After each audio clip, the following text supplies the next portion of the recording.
Dans la prédication, encore une fois. Encore une fois. Le 4 août 1963. Paragraphe 43. 44 45. Frère Branham dit. Dieu avait suscité Samson pour détruire cette nation. C'était là le dessein même pour lequel Dieu l'avait suscité. Ce n'était pas pour prendre une fille là-bas, mais pour détruire les Philistins. Mais pas pour prendre une fille là-bas dans le Philistin. Alléluia. Mais pour détruire, pour délivrer Israël.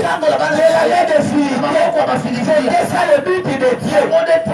Frère Branham dit, si seulement Dieu peut trouver un seul homme, alléluia, c'est tout ce dont il a besoin. Un seul homme qui peut complètement s'abandonner à lui.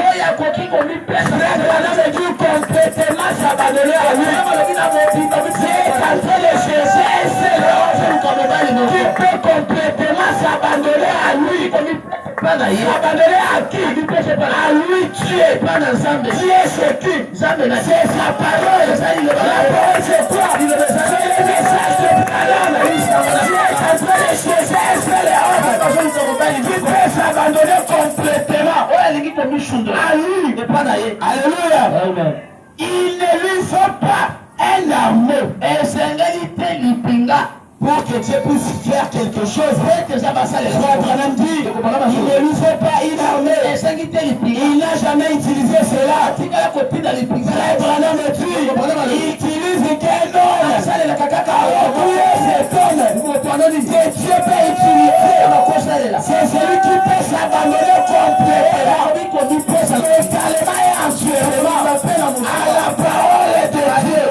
Oh, que ça me sauve. Je n'étais pas abandonné complètement à la parole de Dieu. Samson veut donner Dieu seulement sa force. Mais son cœur, Samson veut donner son cœur à Délila. Amen. Amen. Frère Branham dit, que Samson veut donner sa force pour qu'il puisse l'utiliser. Amen. Dieu a besoin de ton cœur. Jésus avait dit, tu aimeras Dieu ton Père de tout ton cœur. Amen. De tout ton être. Or que Samson veut donner son cœur à sa femme. Amen. Or que Délila, il n'y a que pas Samson peut